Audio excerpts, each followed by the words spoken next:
Hey, it's Chronologically Gaming, the only channel that's perpetually retro because we're playing every video game in order of release. Do you have Pac-Man fever? Well, it's August 1982 and everybody had Pac-Man fever. Like this classic commercial tells us. Play to win. Oh yeah, Pac-Man. Oh no. Never lose. And 7-Up's the one. 7-Up got to Pac-Man too? Natural kind of taste. That's just terrible. Blatant product placement. Well, you can't see me doing that on this channel, that's for sure. 7-Up, the difference is clear. Just terrible. Only it can do. This was probably done by Bally Midway or possibly the United States only because I don't see Namco getting Pac-Man involved with this. 7-Up, the difference is clear. Well, now that we're all charged up, it's time to get back in the games. Our next video game is, after that obvious commercial by Pac-Man, it's time to play some Super Pac-Man. We're going to Japanese arcades for the latest by Namco. Here's the ad free scene for Super Pac-Man, at least the one they redid when it came to Europe. You can see down on the bottom we have a little bit of German, but it is Super Pac-Man. Look at that. He's got his cape on. He's ready to play some, it pretty much just looks like Pac-Man, the top-down maze game. Yeah, there's the ad you would have seen in Japan with the Japanese in front. Look at all the fruits and food he has to eat. He's got a lot to make up for when you think of all the other Pac-Man games we played so far. Since the origins of Pac-Man, there's been clones and clones on consoles, on computers. There it is on the back of the advertisement flyer showing you how to play. This one allows him to soup up. He gets to be giant Pac-Man. There's 2 pellets in every area, and then you can see you still have the same power pellets that allow you to eat the ghosts like the original Pac-Man. This one's special because it's a return to Namco doing the Pac-Man game. Miss Pac-Man really wasn't officially by Namco. Pac-Man Plus really wasn't official either. Yes. Now I got everyone talking about 7-Up in the chat. Hey, focus. It's time to play Pac-Man, not about 7-Up. There's the cabinet you would have seen in Japan at the time to play some Super Pac-Man. Oh, nice. We even have one of the cords around the side of it. That's really nice. Now, it's almost like they're slapping on the side, hey, it's Pac-Man. Remember Pac-Man? But at this point, it's still really popular. Pac-Man fever still has everybody. There's the arcade control panel. All you need to know is it's the 4-way or joystick like we had in the original Pac-Man, but now we have the super speed button. That's what they've added. So you can go even faster when you're Super Pac-Man. Yeah, so the original one just had the joystick. Now you actually have a button. There's our arcade marquee for Super Pac-Man. He's coming to save the arcades. Like the arcades need help, I guess? There's some cool artwork that we have for Super Pac-Man. And we also have the manual that operators would have had at the time. This is the one that you would have seen in North America, the Bally Midway manual. The one in Japan, since we're not able to read it, I'm going to the Bally Midway.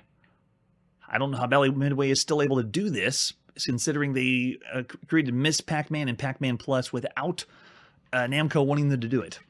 Conquer the fruit-filled maze, play Super Pac-Man, and find a super new Pac-Man challenge. Super Pac-Man mazes are made of delectable fruits and goodies rather than white dots, and also contain 4 energy dots, giving Pac-Man the power to chomp down pursuing monsters, and 2 super dots. When Pac-Man needs a super dot, he becomes Super Pac-Man. Now he's 10 times his normal size. Super Pac-Man is totally invincible to monsters and can crash through locked gates as he chomps down rows of fruits. That's right, this is the one with the keys and the gates. Each maze contains several locked gates that must be opened before Pac-Man in regular form can pass through. By eating the correct corresponding keys, our hero is free to pass through the gates and devour the fruits or objects inside. Because of this game, Pac-Man, the original one, we've seen countless variants where it's just about eating, munching, chomping, fruit, food, candy, all over the home computer world. Rack up big bonus points. Every 3rd Super Pac-Man maze is a bonus rack. Super Pac-Man in super form races the clock for Super Pac-Man scores. I think I've said Super and Pac-Man so much that the words have no meaning. And then we also have Super Pac-Man speed button on the side of the joystick. He goes with an extra burst of speed. And I think that's pretty much it. Okay, we do get an introduction. Man, they have a lot to tell us here. Usually the operator manual doesn't have this much. Oh, that's right. We haven't seen that one yet.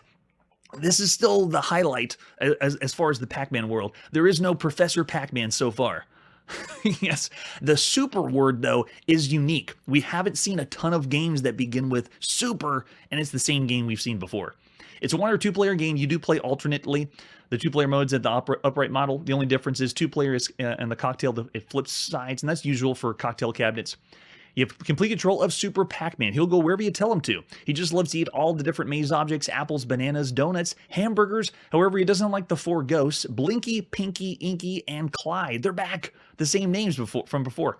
Because the feel of the same about him he does about the maze objects. All the ghosts are very smart ghosts. They move very fast and seem to have a sixth sense, which always lets them know exactly where Super Pac-Man is in the maze. That's true. They did tweak the AI a little bit, but we already had this tweak when we played Miss Pac-Man, but that was kind of the unofficial one. Super Pac-Man can turn the tables on the 4 ghosts for short periods of time during each maze. All he has to do is get them fairly close in their pursuit of him and eat one of the power dots the maze has. When this happens, the 4 ghosts turn blue. They're explaining Pac-Man? We've seen this since 1980.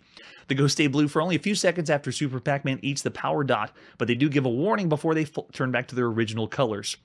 Wow, it seems almost like we're going back to 1980, explaining how the game works. And as your skill increases, the 4 ghosts speed up. Yes, they do speed up. And then bonus players are awarded as you reach certain points. Okay, you get point values for all items eaten, like in Figure 1-1.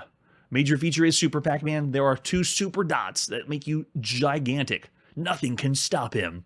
Sounds like the villain. The object of the game is to have fun. Bally Midway does this on their manuals. And survive as long as possible while constantly improving your skills, eating as many maze objects as you can, and eliminating as many ghosts as possible. As you do this, each following maze will be harder and harder to complete. And there's all the points. Apples, bananas, donuts, hamburgers, and the mystery meat. I can't remember which one that is. And then we have the keys, power dots, and then all the ghosts you get. Point values increase like before. Very cool. So there you go. They actually had a really good introduction for the arcade. I'm surprised. We also have the version in the United States called by Bally Midway. We're going to go to Japan and play the Japanese version, the first one, where Namco gets to come back. Namco made this. Namco published it in North America by Bally Midway. We're in August 1982. Here you go. Oh, so cool. So there's all the artwork we would have seen around the CRT. The attract mode's given us the fruits, yes, and the food. Get to the hamburger if you can, and then you have all the other mystery snacks that Pac-Man eats. Power pellets work the same way. Nice touch. And they have the descriptions on either side like they did in the original Pac-Man. Yeah, right? I don't remember the instructions being that long, but the original Pac-Man was pretty simple. They didn't have that much to say. Here with Super Pac-Man, they have a lot more. So I'm going to get rid of the instructions on the side. We're going to zoom in a little bit of the screen so we can play some real Pac-Man. Oh, wait, what else do we got? We got the cabaret artwork. Oh, so cool. So we have different bezels around the outside. Oh, it's Super Pac-Man. I didn't know he had this much love. That's so nice. All right, we'll stick with this one. Gives us a nice view of the screen and the instructions still over here by my shoulder. That's true. This came after the fact. All right, let's put a coin in. And go. Nice. The opening is the same, but they kind of did a nice little twist to it. The sound effects, though, are the same. Instead of picking up all the dots on the screen, we're picking up food or apples.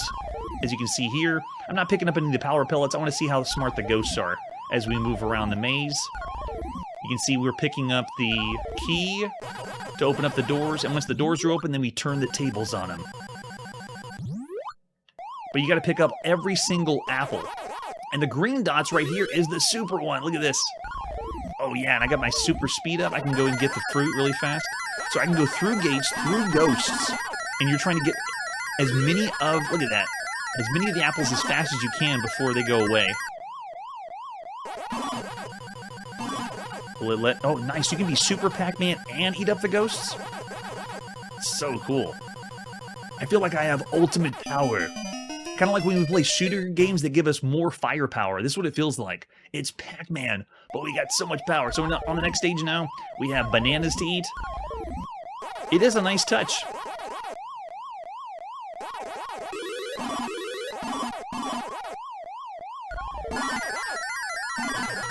Yeah, I actually have so much burst of speed, it's almost too much to contain. Oh wait, I want to get the hamburger. And there's so many things to pick up and get. Uh-oh. Oh, they almost let me through. That's it. He's roided out. It all makes sense. If you've tuned in on the channel, we've seen every single Pac-Man style game variant on every console and every computer game so far. There has been countless. So this right here, it actually feels more true to coming back to its roots a little bit.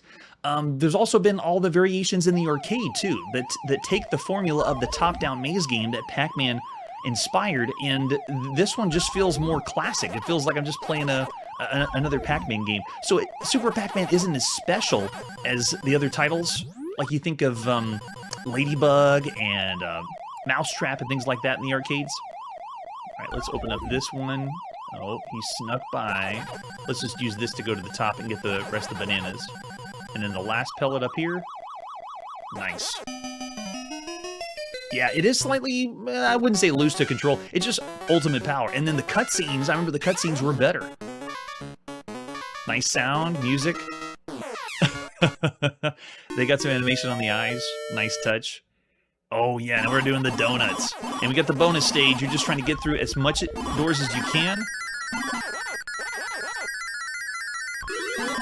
Pick up the Super Pac-Man. Go, go, go, go, go. Oh, there's no door there, darn. Yeah, you get carried away because you have so much power as Super Pac-Man. So, well, you could say the controls are loose, but it's more of you just have so much speed. It's so fast.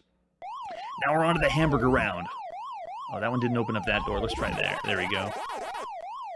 So if that one didn't open, does that mean, there we go. That one will get us through that side. Now, the arcade cabinets all have dip switches in the back that change difficulty. I'm playing on normal difficulty, but the operators would be setting this to different speeds or challenge. So it can get more difficult, but playtesting this and all the Pac-Man games we've been playing, I'm pretty used to the top-down maze game, how it's supposed to work. I'm not picking up the bonus one in the middle right now. We can't go get these guys. Wow. Yeah, in super mode, I can understand that. It's just too fast. Look at that. Especially when you use the super button. I shouldn't have picked it up so quick. Yeah, see right there? Turning left and right was a little wonky. All right, I got one more. It's past this door. Oh, man, that doesn't look good. Yeah, they sped up and got me. Game over. Can we keep going? Yeah, there we go. Nice. That's true. This game doesn't feel as innovative as the other Pac-Man style games or top-down maze games that we have seen. If this came out like at the end of 1980, because if you think of the history, we first saw Pac-Man here on the channel in May of 1980, and then in North America it was Pac-Man in October. And so in Japan, if this came out in like November of 1980, this would be a big deal. But now in 1982, it doesn't seem as big, which is kind of sad when you think of Pac-Man.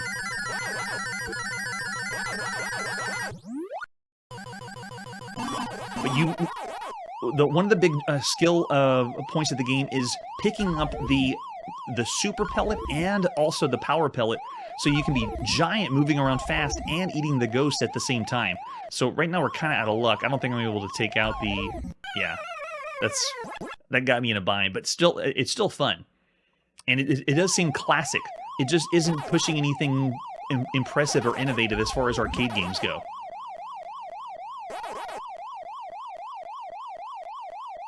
All right, we'll keep going down there. And just 3 more to go. Nice. Yeah. I like the Pac-Man skills that you get in the game.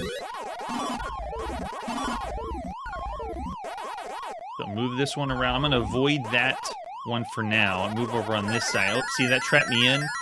I got lucky that time. Go ahead and take that one out. And then they have the kind of roulette happening in the center.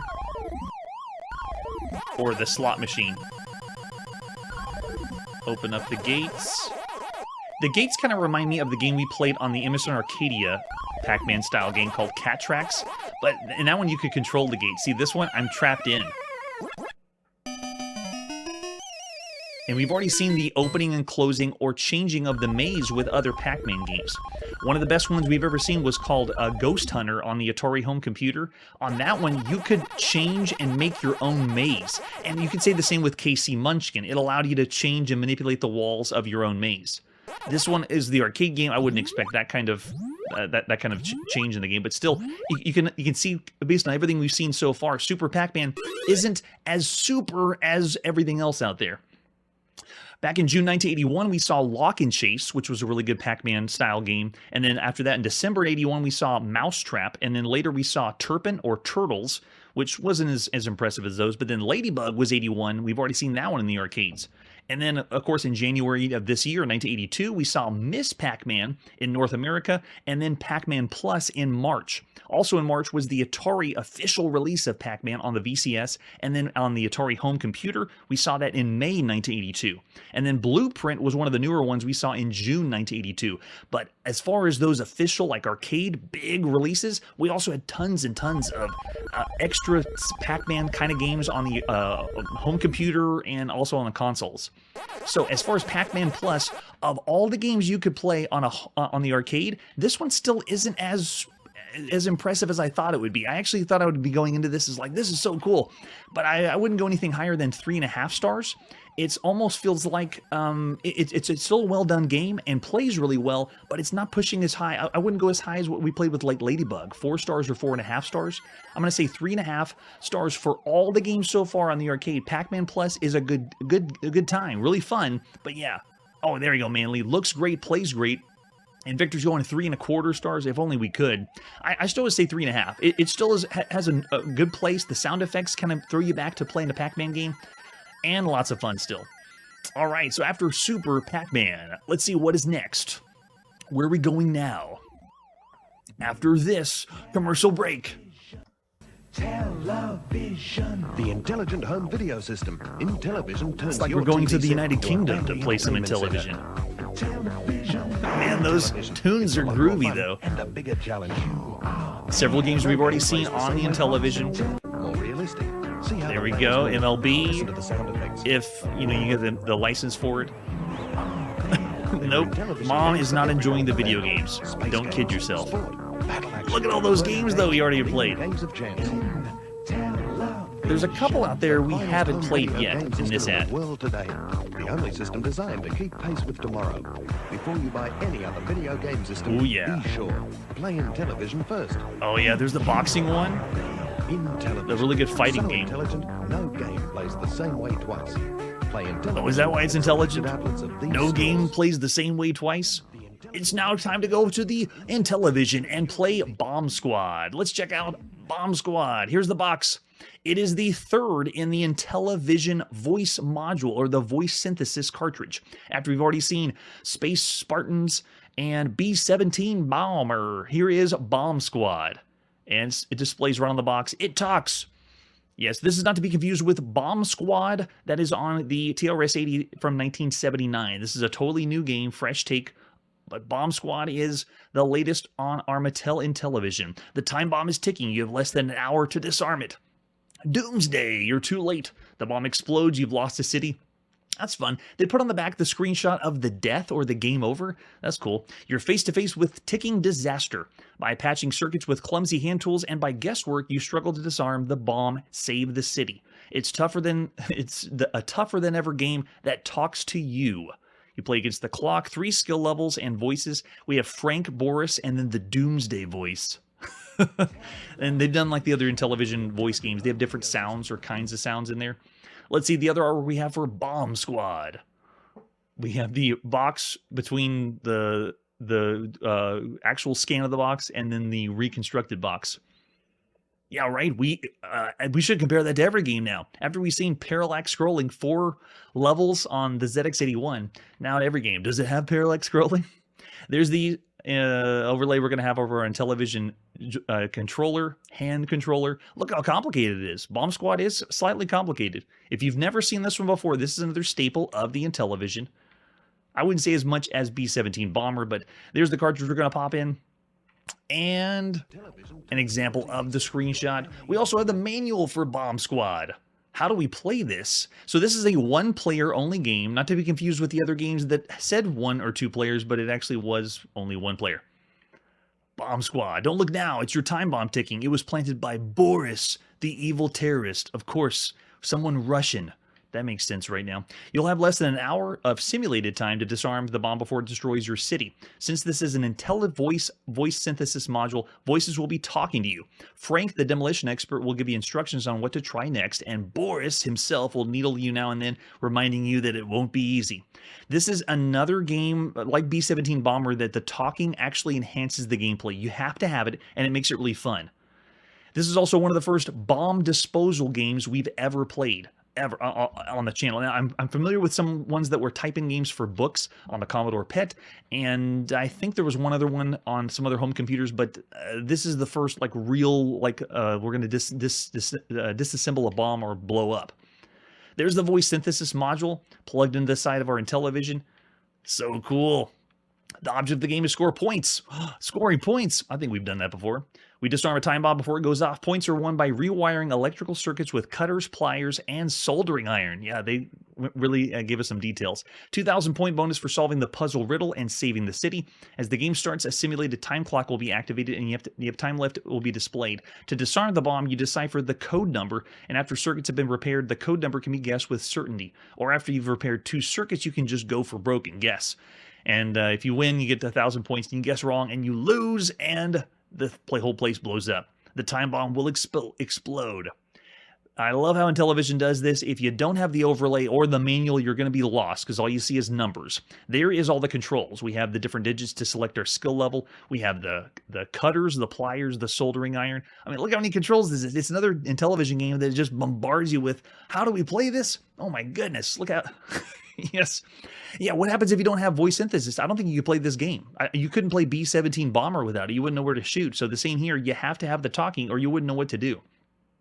You can see they have the buttons on the sides of your Intellivision controller. You have to know where to work the controls or even drop your controls or whenever you're dismantling the bomb.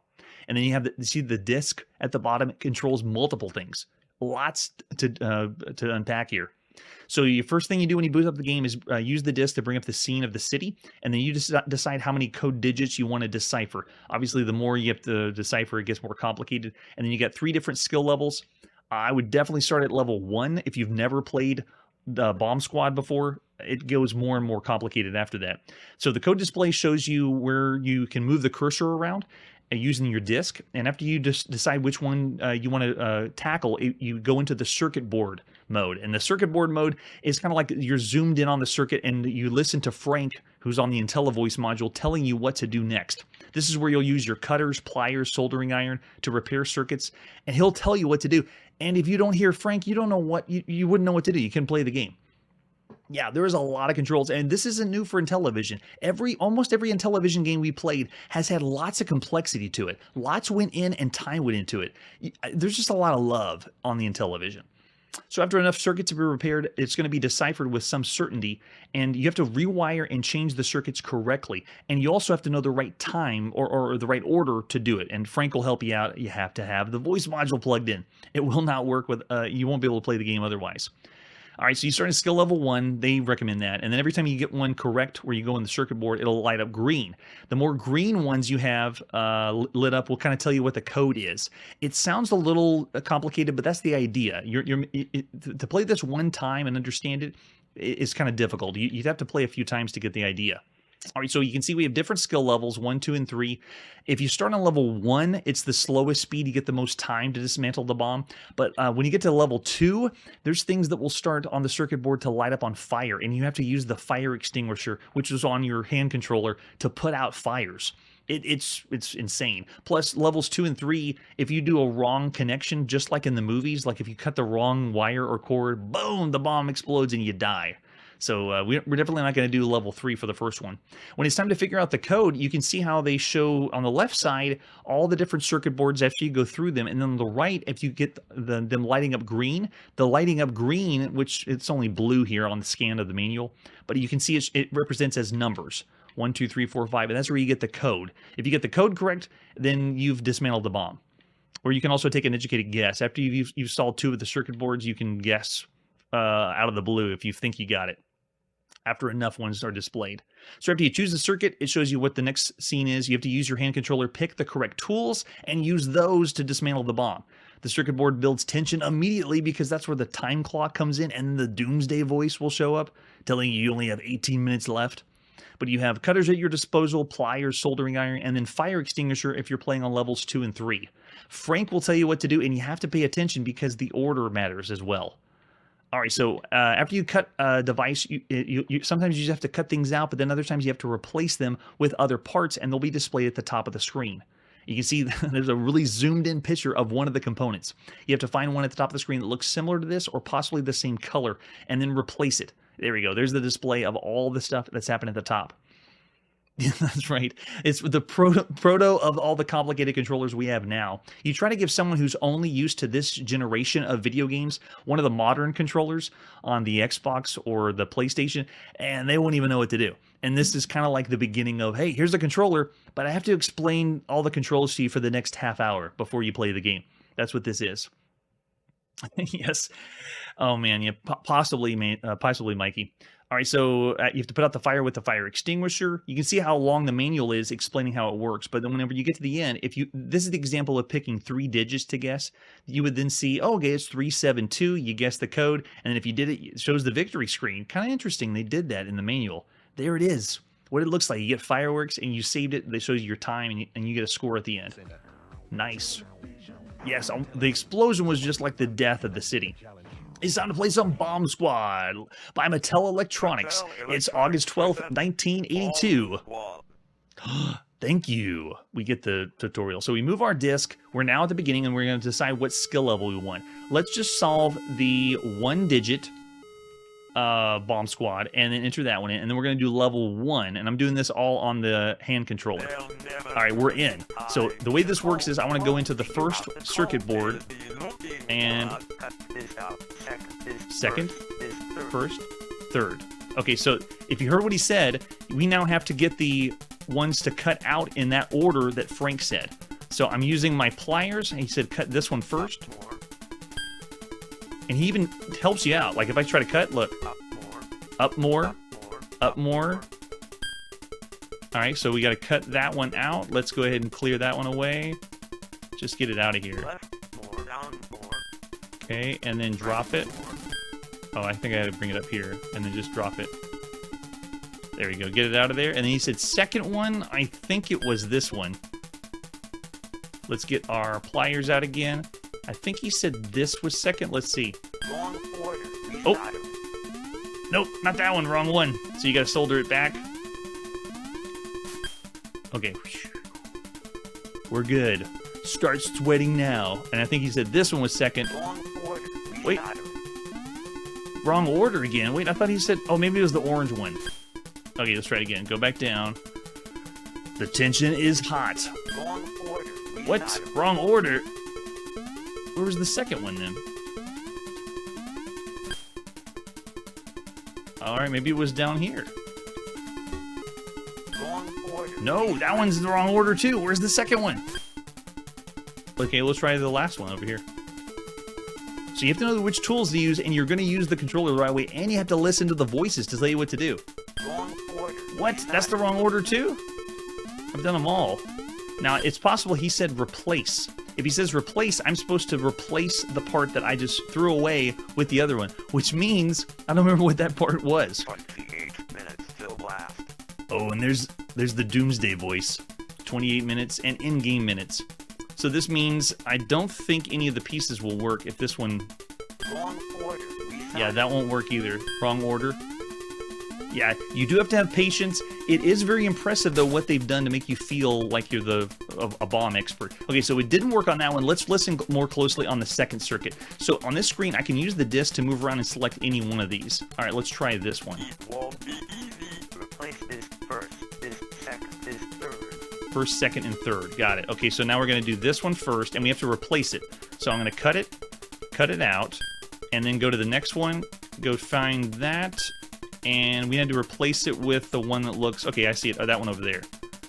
So this one here. There we go. And then you put it right back here. Drop it there, and then you solder it in. Left more. Oh, and see how he helps you? Left more. Go left more. Okay, okay. Okay, okay. Now you go to the next one, and I think he said this one second. Yes. So we're replacing the second one. Go, go, go. Gosh, it really is intense. No, wait, I don't want to solder it. I wanted to cut it. Go. And this is only level 1 solving for 1 digit. All right, so let's go ahead and grab this sucker and replace it with the similar one. Looks like it's that one there. There it is. Come on, pick it up. There we go. All right, drop it down there. And then get our solder out. And I'm gonna do this pretty quick, so you have to be using the pad to switch it out. All right, now, who remembers number 3? What was the third one? I think it's down here in the bottom left. Yes, maybe it was. Up more. Okay, we got the right one. Okay, this is the third one. Now we gotta replace it. Let's go ahead and switch it out. I'm having to go through the tools, and it allows you to move and then speed up. 26 minutes still last. Let's go ahead and switch it out. Looks like this one is there. Okay, got it. Going down, drop it there, and solder it in. Speed it up, quick, quick, quick. More, right, more. Got it. Left, more, good going. Good going. And then whenever we're done, we exit out. And you can see this one turned green. So one of the modules is green up at the top. Let's go to the next one. Replace this first. This First. second. Second. First and second. Okay, got it. So we go to this one, cut this one. Up more. And he's helping you along the way. He's telling you what to do, which is kind of cool. All right, so let's replace this one. That one needs to be replaced with that one over there. Come on. Got it. And you bring it over, drop it down, and solder it in. Wow. I can't believe it's working. How well the controls do work. All right, is this next? Wrong order. Oh, nope, wrong order. What was the second one? After that one, was it down? Gosh. Was it down here? Wrong order. No, it wasn't. What was the second one? See, if you didn't hear the voice, you wouldn't know, and you're just guessing like I'm having to do. All right, we'll try this one. Oh, wait, no. Maybe it's over here. Wrong order. No, it's not that one. Gosh. That's what it was, since I soldered the wrong spot. Now the timer's going down faster. Gosh. It's so intense. Wrong order. Restart.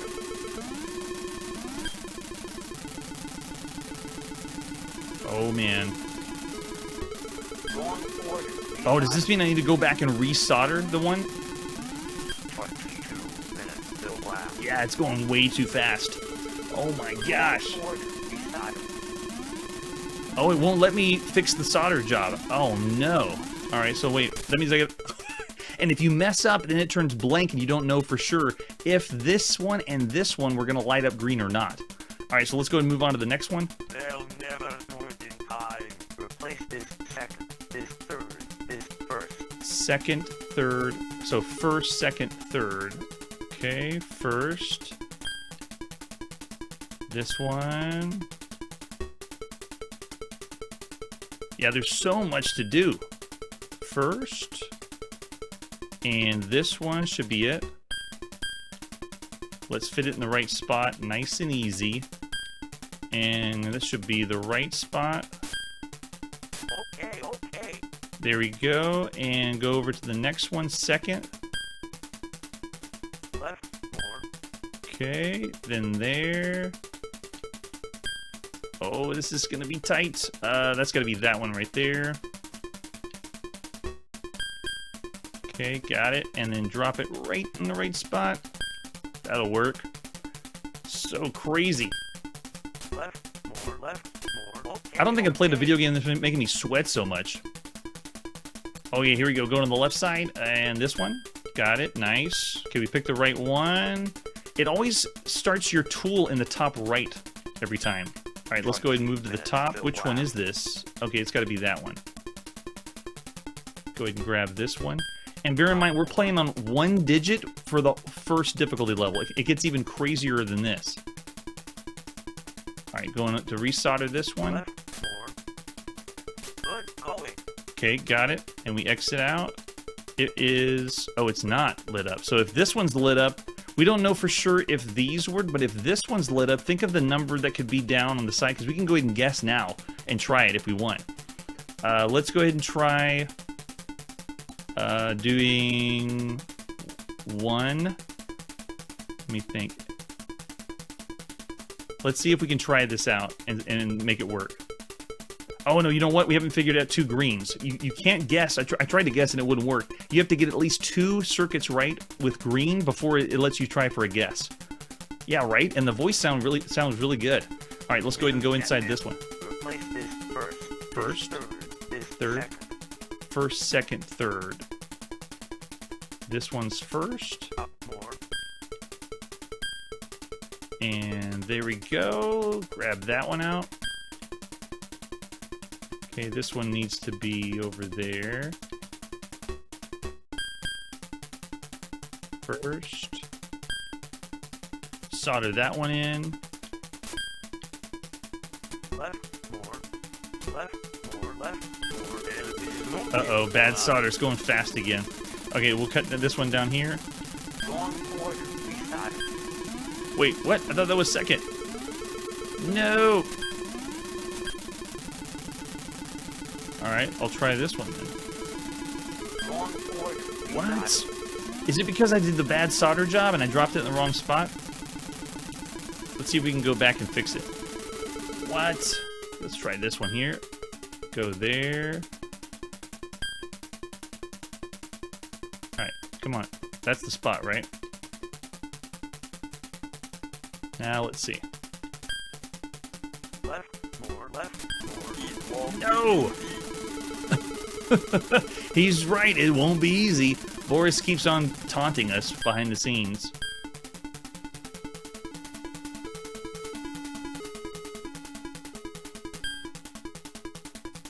Wrong part. Yeah, wrong part.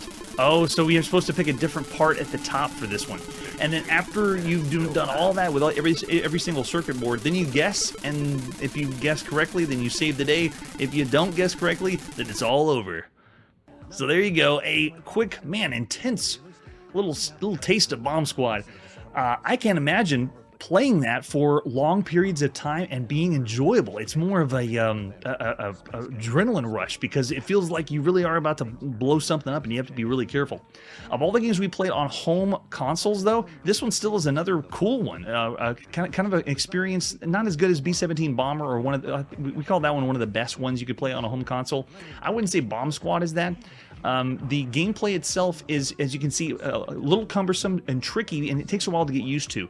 And that would be some of the Intellivision games we played, where it starts off with a lot of instructions, and it takes a while to really get the hang of it. Yeah, you do have to be prepared for sure. Mark's going out 4 stars. Oh, I'm seeing Victor throw a 5 for Bomb Squad. Yeah, it's pretty cool. I'm going to say of all the games we play, it is not one of the best on a home console. But yeah, I'm going to say 3.5 stars of all the games you could play for a home console. Nice job. All right. Man, all right, now I can take a deep breath. Let's see what our next game is. It's time to go on the Apple II, and here is Flip Out. Don't flip out like we did in the last game. Let's take a look at the box for Flip Out. Another one by Serious Software. We just saw Escape from Rungistan, and here you go. On the Apple II or II Plus, the animated strategy game. Looks like we need 48K for this. And what is this guy on the front? He has his shirt off, playing some Plinko, it looks like. Flip it over the back. Take your marble to the top, pick your spot, and let it drop. It's better to be a flip than a flop. Truly unique strategy game designed for either 1 or 2 players. Each player starts the Flip Out course with 10 marbles. The course is a series of traps that open and close depending on where the marbles hit. It's your job to get your marbles to drop through this tricky little maze before your opponent does. Take your time and think before you drop. There's 9 different courses, and you'll just flip over it. Really interesting. So another puzzle-style game. There's the 5 1/4 floppy disk. Yes, maybe it is good because he was topless. It's a good sign. Oh, man. All right, so let's pop it and play some Flip Out. This is by Scott Husky, published by Serious Software. We're in the middle of August 1982. The goal of this game is to have 10 of your balls reach the bottom of the screen before your opponent does. You can play together. You take turns if you play a 2-player game. Get your paddle controls there. Cracked by Captain Computer. Thanks, Captain Computer. All right, I'm ready to play. We want to do, these are the different boards, so you have all these different options to play. We'll start with just the first one to give you an idea of how it works, and then we want to play a 1-player game, so I'll play against the computer, and then if we want to do paddles, I do want to play paddles. There we go, and we're ready to go. That's it. So I'm at the top first. I have my marble I'm going to drop. I'm playing with the black marbles on the right side. Let's drop it here, and you can see kind of how the game works. Once you drop, if it hits the tail of an arrow, it passes through, but if it hits the top of the arrow, it's going to stop. So you can see I got one of mine passed, and if you look over the left side, one of my black marbles has made it. You want to be the first to get 10 on your side. All right, so let's see. This one should drop all the way. Go. Oh no, I forgot about that one. Okay, so you can see as the ones that get stuck, they'll eventually fall down. But it's a puzzle game done differently. It's still in the style of playing Plinko or Pachinko. We've already seen on home consoles, like the Philips Video Pack, they had Catch the Ball or Pachinko on the Magnavox Odyssey 2. But this one's a different take. It's not playing like you would play in the arcades. All right, let's try this one. So you have to have a little bit of strategy of getting the balls to drop in a certain place before they fall down. All right, let's try there. They'll get stopped there. And I'm playing against the computer, so every time a white ball is dropped, that's the computer dropping one. I see, he dropped on the side. Nicely done. I'm still winning, though. If you look on the left side, my black balls are stacking up. Go, go, go. There we go. Yep, I'm still beating the computer. Very rare to see me beating the computer. Usually the home computer games are kicking my butt. All right, let's put this one there. Nice, looking good. Okay, so they dropped theirs, and we won! So as soon as you get 10 of yours on your side, then you won. I'm surprised we won that fast. Let's check out another mode. Let's see what the butterfly looks like. So it's just going to be a different board. We'll do a 1-player game, paddles for play. Well-presented puzzle game, though. All right, so let's see. Let's start with this one. And this one has some different paddles besides the normal arrows. All right, we'll drop this one down here. There we go. All right, looking good. All the way, got one on my side. And if you play this with 2 players, you'll take turns, one at a time, dropping down until you get the winner like we're playing against the computer now. So it is a 2-player game, which is a nice touch. And for a puzzle game, it's a fresh take on something we've seen before. Oh, yeah. My original playthrough, I only tried this one time.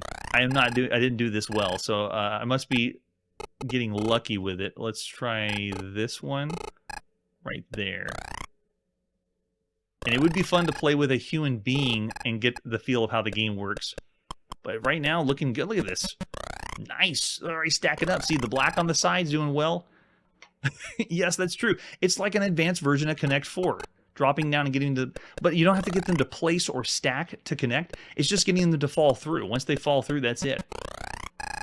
That's right. The power of the wax chest is what's happening. All right, it does bounce over the top. Nice. Yeah, we almost got it. One more. I think we can get the win on this, too. Come on, go, go, go. Yeah, that's it. We did it. Oh, wait, no, one more. That was 9. Yeah, that's it. Cool. I didn't expect to win so much, but hey, for a puzzle game, we don't really see as many that take something we've seen before and play this well. That's pretty cool. That was a really quick playthrough of Flip Out, but I had a blast. That's really fun to play. I'd say of all the games we've seen so far, it has a slight randomization to it, but not as much as other games. I'll say for home computers, I'll still hit it about 3.5 stars. Yeah, the presentation's done really well, and it's a replayable game, but you can kind of see a slight simplicity to it, not to push any higher than 3.5 stars, but still very welcome here in 1982. All right, with that, let's see what's next. Yeah, it's time to go to the arcades and play the sequel to Donkey Kong. Here it is, the official one. We're going back to Japanese arcades to play Donkey Kong Jr. I would have loved to be... Can you imagine being the person that was in one of the arcades in Japan when both Super Pac-Man and Donkey Kong Jr. hit? That would have been phenomenal. Let's take a look at the artwork for Donkey Kong Jr. All right, so here we go. Can the son of Donkey Kong save his papa from little Mario's impenetrable prison? Yes, the very first and only time that Mario is the villain of the video game. They just switched roles. Very nicely done. Still cartoonish artwork. Really makes the game pop. And this one, of course, is the one we see in North America. The Japanese flyer is pretty much the same. They just translated it.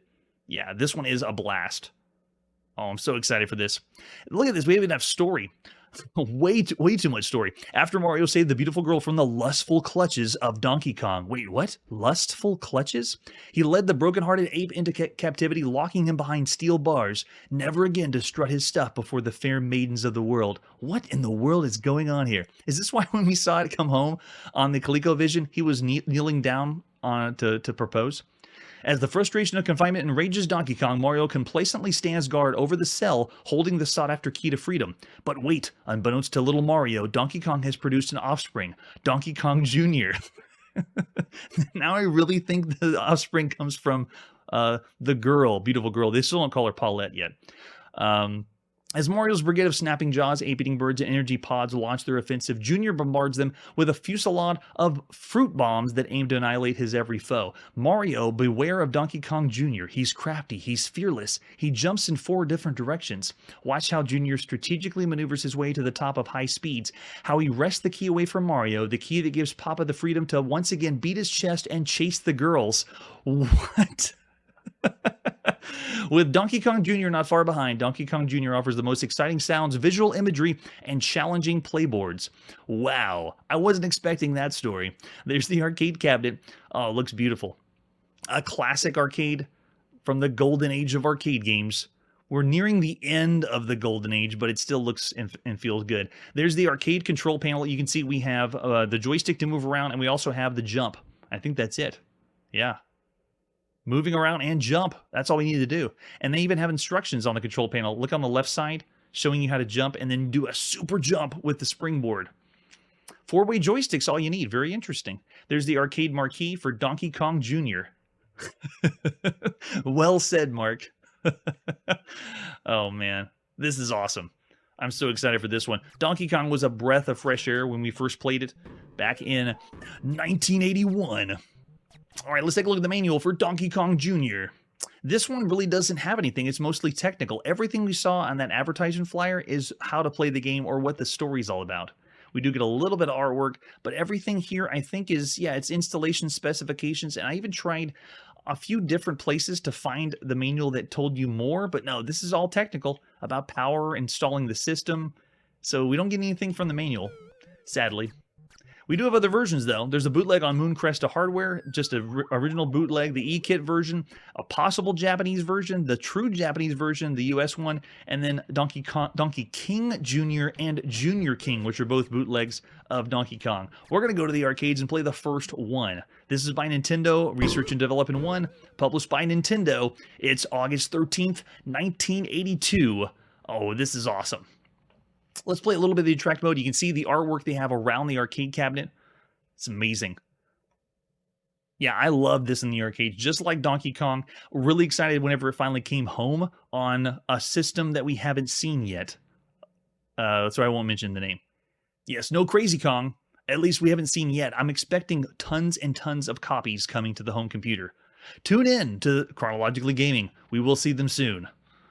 So this one has 4 levels or 4 screens, and this is the only game that Mario is the villain. So soak it in now because he's about to become the hero after this game. Oh yeah, we will be seeing that one pretty soon.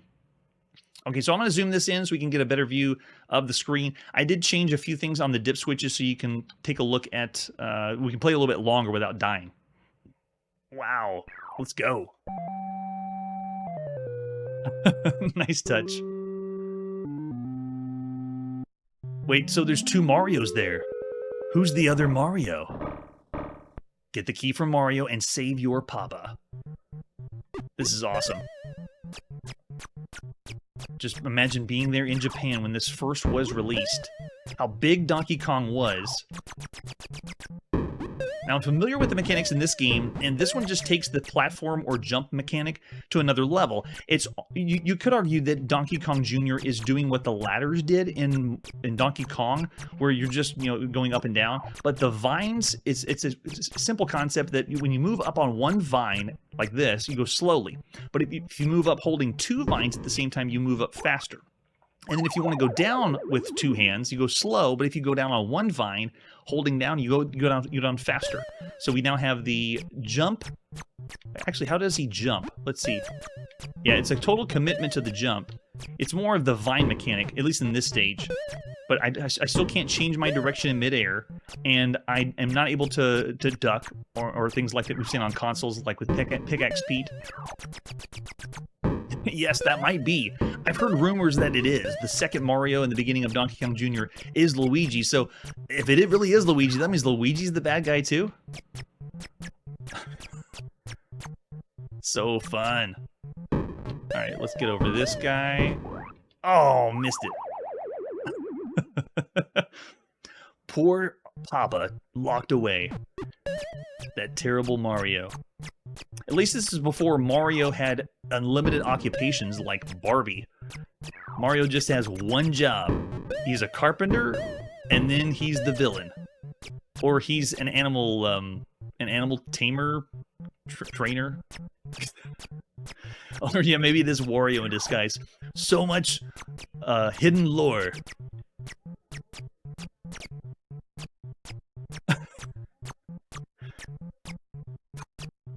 Maybe we should be rooting for Mario. Maybe he isn't really the bad guy.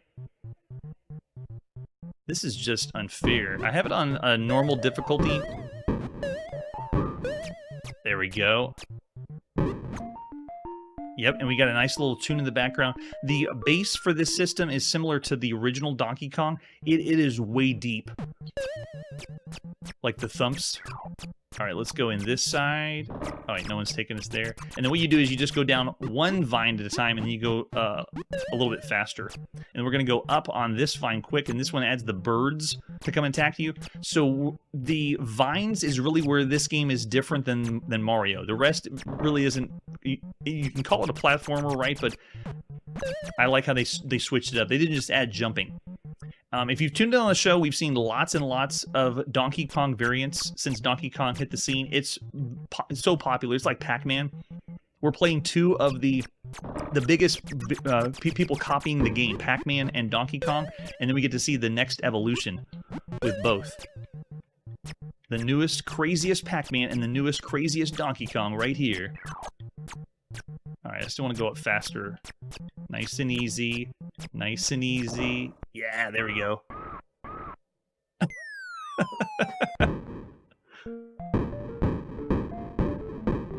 Look at that, Mario's got a whip. Someone must stop him. Oh, there we go. Donkey Kong booted him. We get better cutscenes than we did on the original arcade. And definitely better than we saw on ColecoVision Donkey Kong. I have not read the advertisement flyer for Donkey Kong Jr. until tonight, so I am very scared what in the world's going on here with Donkey Kong and kidnapping women. Maybe Mario is the true hero. We need to take care of Donkey Kong. Something's wrong. Oh, I didn't get that one there. And I like the dropping of fruit, using the vine to help you out. It's just fresh and different. Of all the copies we've seen, every single game we played so far, the only thing that really has vines would be the Jungle King or Jungle Hunt arcade game. But all the ones we've seen on home computers that are doing Donkey Kong style games, no one's doing this. It's all fresh. It's so cool. No, I forgot about the clip. Yeah, if you stand on the edge, you can't clip the jump. You have to kind of back up a little bit. We're still doing all right, though. Yes, maybe he is. I always wanted to know why you couldn't climb. See how I get stuck here? Or why can't we climb through like the gators can?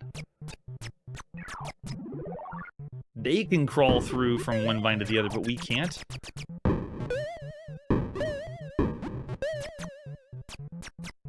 And you can see the red. Oh, man, yeah, they're getting pretty tough. And it's doing kind of like it did with the original Donkey Kong. I thought the screens were going to show all four at once, but notice how we've gotten to this side, and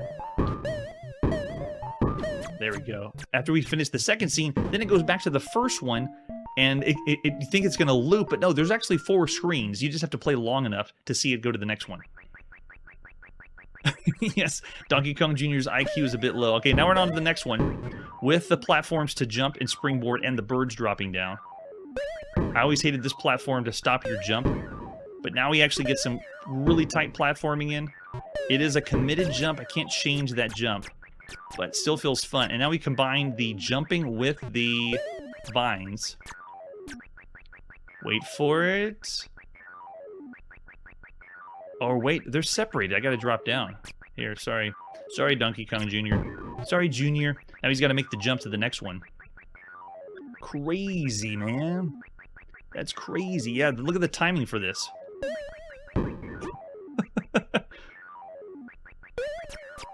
There it is. Got it. All right, now we just gotta get through the birds without anything dropping on us. And they're doing pretty much what the birds did in the last round. But you know, you have to remember which vine allows you to go fast or slow. Oh, he got us in the last second. This feels more fleshed out, like the level is larger, more expansive than the original Donkey Kong. Like, it feels like I'm going on a longer journey to get to the top. Well done, Nintendo. That Nintendo, they're onto something. No! And the fall damage, I forgot about that. If you drop too far, then you die. Mario started this, and we've seen it with lots of platformers on consoles and on home computers. Alright, making our way this side, go for this side. Let's try it again. Nice and easy. Or you know what? I'm just going to climb down. There we go. Now you got to time it to make that jump right. There we go. Alright, here we go.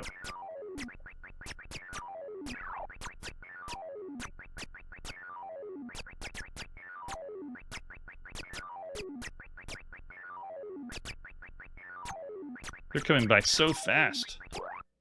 Oh, man. It's so much fun. I love it. Oh, that's true. You can spam to jump on the springboard. I think they explain that in the manual. All right, so there you go. Putting in the high score. They don't let you go down. You have to loop around. And then they have the time to put in. Yes, the top score. And if you begin from where you left off, you'll notice that we don't start on the springboard stage. It goes right back to the beginning. So it's kind of like the old school arcade experience. You can't pay to win. Yeah.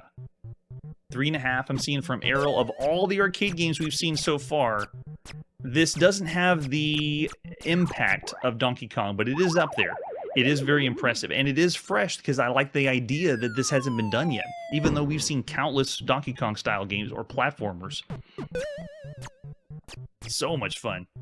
All right, yeah, so there is one other screen, is that electricity, or no, it's not the electricity. There's one other screen past this one, and so we saw 3 of the 4 screens that you would have seen in the arcades.